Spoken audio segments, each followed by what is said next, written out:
Houve um dia em que Deus se afastou. Não houve trovões, não houve fogo do céu. O trono permaneceu ocupado. As coroas continuaram brilhando. E quase ninguém percebeu.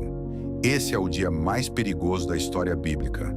Não quando Deus julga com força, mas quando ele se retira em silêncio. Saul foi escolhido por Deus, ungido diante do povo, capacitado para governar. O Espírito do Senhor veio sobre ele, e por um tempo Saul venceu batalhas, liderou Israel e experimentou o favor divino. Mas algo começou a mudar. Não de fora para dentro, de dentro para fora. Saul passou a ouvir mais o medo do povo do que a voz de Deus. Passou a justificar a desobediência com linguagem religiosa.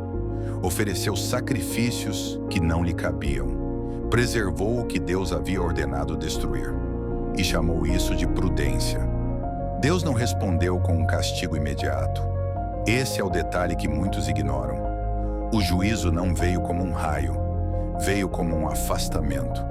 O texto bíblico afirma, de forma simples e perturbadora, que o Espírito do Senhor se retirou de Saul. Não houve anúncio público, não houve queda do trono. Saul continuou rei, mas já não era o mesmo homem. Ele ainda tinha a aparência de autoridade, mas havia perdido a presença. Esse padrão se repete nas Escrituras. Quando a desobediência se torna prática constante, Deus não grita, ele se afasta. Saul continuou tomando decisões, continuou liderando exércitos, continuou sendo chamado de rei, mas agora era movido por insegurança, ciúmes e medo. Quando Davi aparece, Saul já está vazio, e todo vazio espiritual tenta destruir aquilo que carrega a presença de Deus.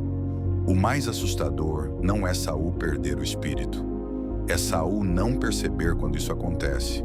Ele sente angústia, sente perturbação, mas não reconhece a causa, busca alívio, não arrependimento, e Deus permite que ele continue assim.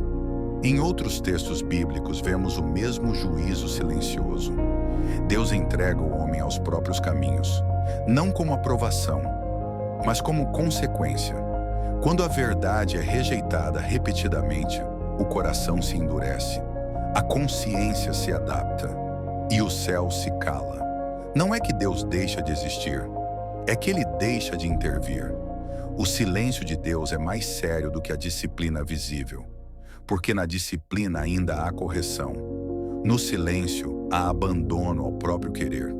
Saul tentou substituir a presença de Deus por estratégias humanas. Tentou compensar a ausência espiritual com poder político, mas nada disso funcionou. A unção não se sustenta por cargo, nem por passado, nem por aparência religiosa. Ela se sustenta pela obediência. Saul perdeu a sensibilidade espiritual antes de perder o trono. Perdeu o temor antes de perder a coroa. E isso nos confronta.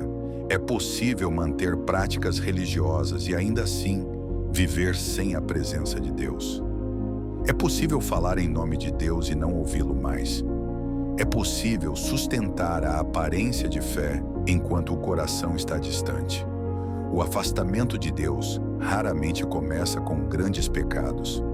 Ele começa com pequenas concessões, com justificativas internas, com obediências parciais, até que um dia ele se afasta e a rotina continua.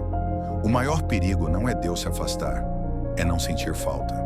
Saul nunca perguntou sinceramente onde havia errado. Ele só perguntou como manter o reino.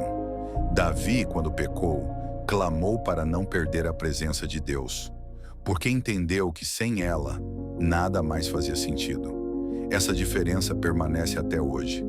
Deus ainda fala, Deus ainda age, mas também ainda se afasta quando é constantemente rejeitado. Não com ódio, mas com justiça. E a pergunta final não é sobre Saul, é sobre nós. Estamos buscando a presença real de Deus, ou apenas mantendo a aparência de que ele ainda está conosco?